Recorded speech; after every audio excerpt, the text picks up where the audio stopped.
Every 12 years, one of the greatest gatherings of people on Earth takes place in India.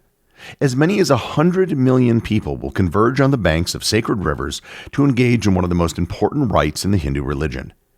But what are the reasons so many people undertake the pilgrimage, and how exactly do you handle the logistics of so many people going to the same place? Learn more about the Maha Kumbh Mela, its history, and how it works on this episode of Everything Everywhere Daily.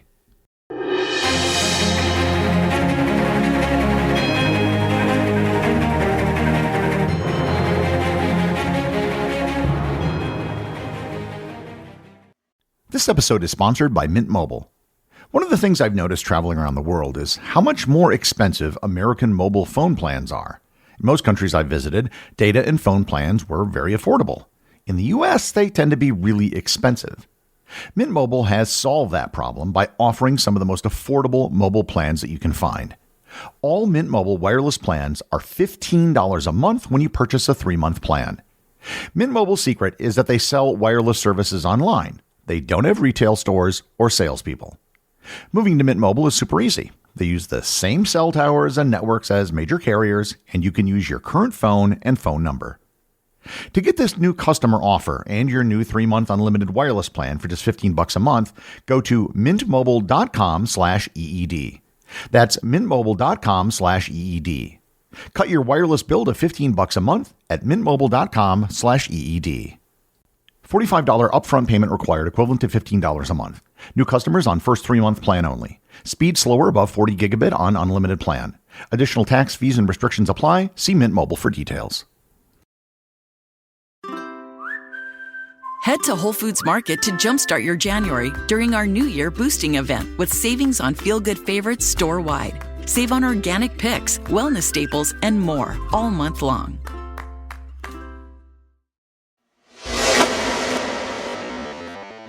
If you go online and search for the largest peaceful gathering of humans in history, you'll find something interesting about the list. The first of which is that all of the greatest gatherings of humans, with just 2 exceptions, have taken place in the 21st century. And that's kind of to be expected, as there are more people now than before, and transportation and communication have gotten much easier. The other interesting thing is that these mega gatherings all involve religious pilgrimages. One of them is the annual Arabian pilgrimage, which takes place in Iraq. Millions of Shia Muslims will visit the tomb of Hussein ibn Ali, the grandson of Muhammad. These pilgrimages may involve between 10 to 30 million people, depending on the year. However, much larger than the annual Arabian pilgrimage are the various Kumbh Mela pilgrimages in India. The Kumbh Mela has its origins in Hindu mythology. The mythology of the Kumbh Mela is deeply rooted in the Hindu legend of the Samudra Manthan, or the churning of the ocean milk, which is described in the ancient scriptures, including the Vishnu Purana and the Bhagavata Purana. According to the myth, the Devas, aka the gods, and the Asuras, the demons, were in a constant struggle for supremacy over the universe. To gain immortality, they decided to work together to churn the cosmic ocean in search of Amrit, the nectar of immortality. To carry out this immense task, the gods and demons used Mount Mandara as a churning rod, and Vasuki, the king of the serpents, as a rope. Lord Vishnu, in his turtle avatar, supported the mountain on his back to prevent it from sinking. As they churned the ocean, various divine treasures and beings emerged, including Kamandinu, the wish-fulfilling cow, Lakshmi, the goddess of wealth, Varuni, the goddess of wine, and Kalpavriksha, the wish-fulfilling tree. However, along with these celestial gifts, the churning also produced halahala, a deadly poison that threatened to destroy the world. Lord Shiva, out of compassion, drank the poison, which turned his throat blue, earning him the name Neelkant.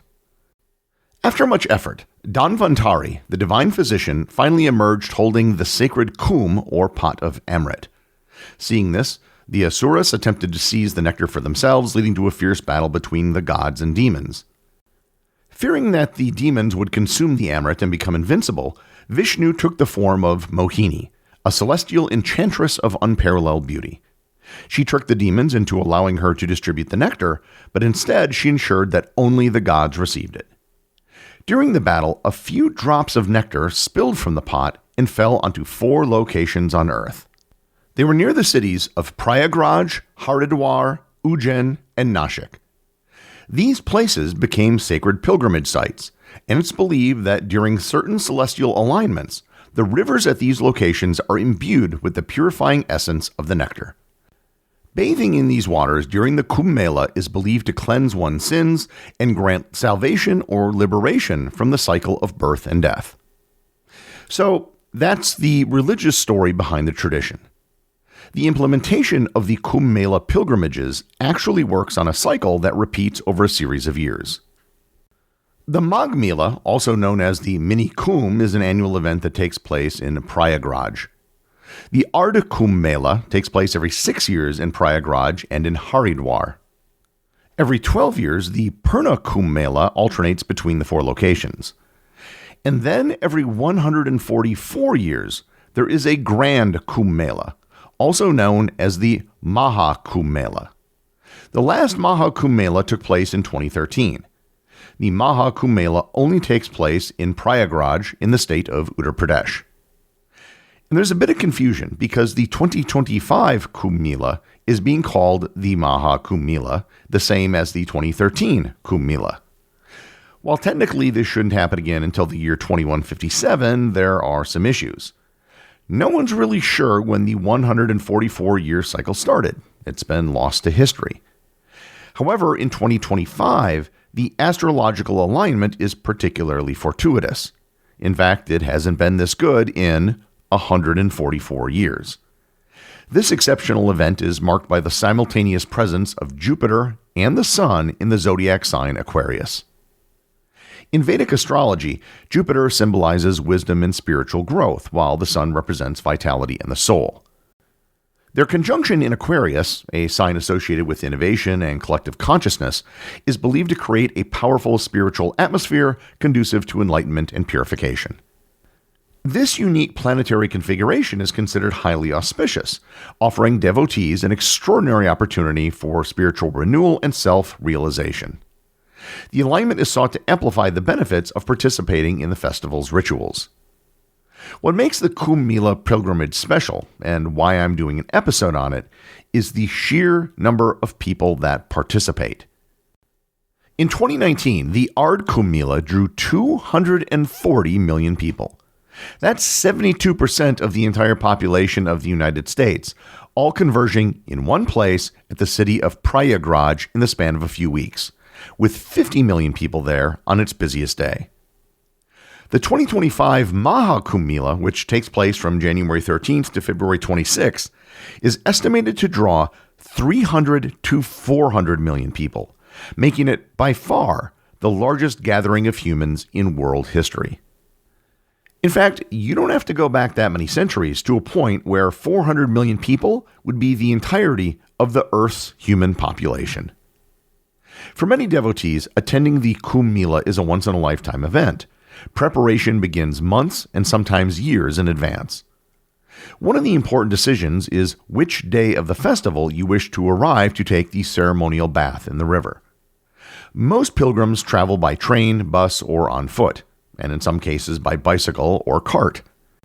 Indian Railways run special pilgrimage trains to accommodate the massive influx of devotees. The journey can be exhausting with overcrowded transportation and long hours of travel. Upon reaching the city, they have to navigate through massive crowds, walking for many kilometers to reach the temporary tent city set up along the riverbank. Many people stay in makeshift camps or ashrams, while others sleep out in the open under the sky. In addition to ritual bathing, many pilgrims will gather to listen to discourses, receive blessings, and participate in spiritual debates. They also seek guidance from gurus on meditation, philosophy, and life's purpose. As the Kumbh Mela draws to a close, pilgrims prepare to return home. Many collect holy water and copper or brass pots to take back for family blessings. Some take vows to lead a more disciplined spiritual life after their transformative experience. The real challenging part of any Kumbh Mela is the logistics of hosting and supporting it. Needless to say, this is an incredible challenge for the local and regional governments dealing with an influx of this many pilgrims. In fact, hosting a Kumbh Mela is unlike any event on the planet. There isn't any other event on the planet that can prepare you for the logistics of an event of this magnitude. Authorities will construct temporary townships with roads, electricity, and water supplies. A vast temporary city spanning 4,000 hectares has been constructed for 2025, featuring 150,000 tents and essential amenities. Each tent is equipped with fire safety tools, and 351 firefighting vehicles are on standby to prevent a conflagration from developing in the tents. A dedicated team of 2,000 trained firefighters is present to respond to any fire-related emergencies. Floating bridges and walkways are built to accommodate pedestrian movements. One of the biggest challenges is sanitation and waste management. Handling waste disposal, sanitation, and preventing waterborne diseases in a high-density population is a high priority. Nearly 10,000 sanitation workers will be engaged to maintain cleanliness, supported by the installation of approximately 150,000 toilets and urinals.